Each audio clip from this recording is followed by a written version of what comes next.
Selamat datang di kuliah Sistem Kendali Digital.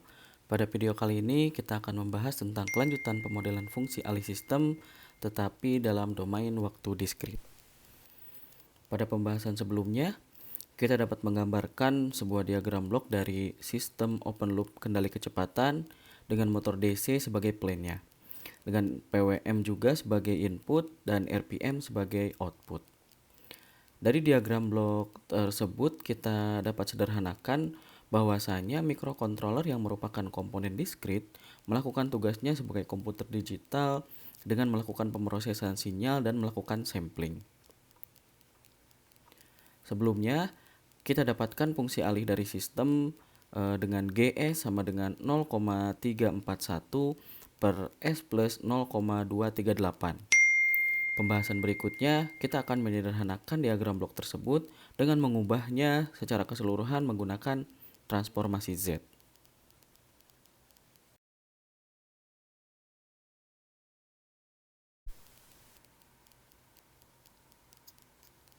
Hal yang harus kita modelkan berikutnya adalah metode diskritisasi yang kita gunakan, yaitu Zero Order Hold atau ZOH.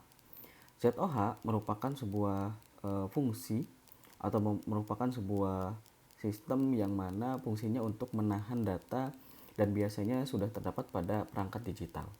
Nah, jika sinyal digital yang dihasilkan dari sebuah komponen diskrit hendak diimplementasikan ke perangkat analog seperti motor DC, kita pasti membutuhkan sebuah sinyal analog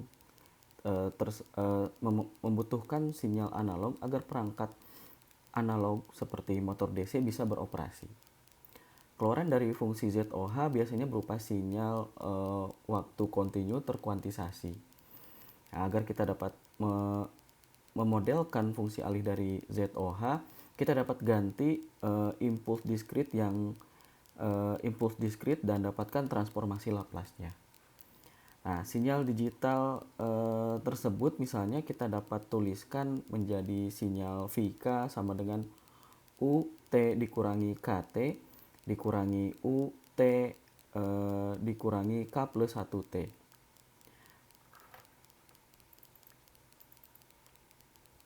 Nah, pulsa-pulsa tersebut dapat direpresentasikan sebagai input positif dan step input negatif pada waktu tertentu, yaitu pada T dikurangi KT dan T dikurangi K plus 1T. Nah, kemudian apabila dilakukan setiap langkah, misalkan dari 0 sampai dengan tahingga, kita dapatkan sinyal dalam bentuk deret. Nah, sinyal dalam bentuk deret ini kita sebut misalkan VT sama dengan sigma K sama dengan 0 sampai dengan tahingga untuk sinyal VK itu sendiri, yaitu U sinyal U T dikurangi KT dikurangi U T min K plus 1T.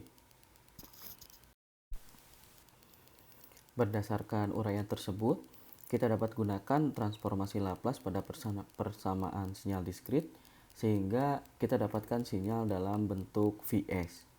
Vs tersebut sama dengan sigma dari K sama dengan 0 sampai dengan tahingga untuk sinyal Vk yang kita kalikan dengan 1 per S kali E pangkat min KTS dikurangi dengan 1 per S dikali dengan E pangkat min K plus 1 TS. Berikutnya kita sederhanakan sehingga menjadi sigma K sama dengan 0 sampai dengan tahingga dikalikan dengan 1 dikurangi E pangkat min TS per S kali E pangkat min KTS. Dan kita sederhanakan lagi menjadi persamaan berikut.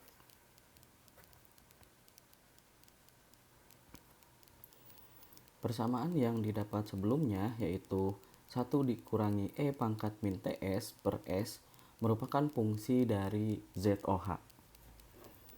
Langkah berikutnya kita bisa hitung sinyal keluaran dari plane GS dengan menggabungkan semuanya menjadi YS sama dengan 1 dikurangi E pangkat min TS per S dikalikan dengan GS dikalikan dengan sigma K sama dengan 0 sampai dengan tahingga untuk sinyal VK kemudian dikali dengan E pangkat E pangkat min TS.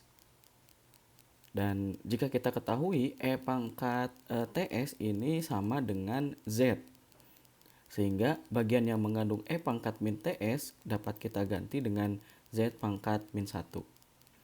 Bagian ini merupakan bentuk persamaan konsep dari sebuah pola sinyal yang bisa diubah menjadi transformasi Z.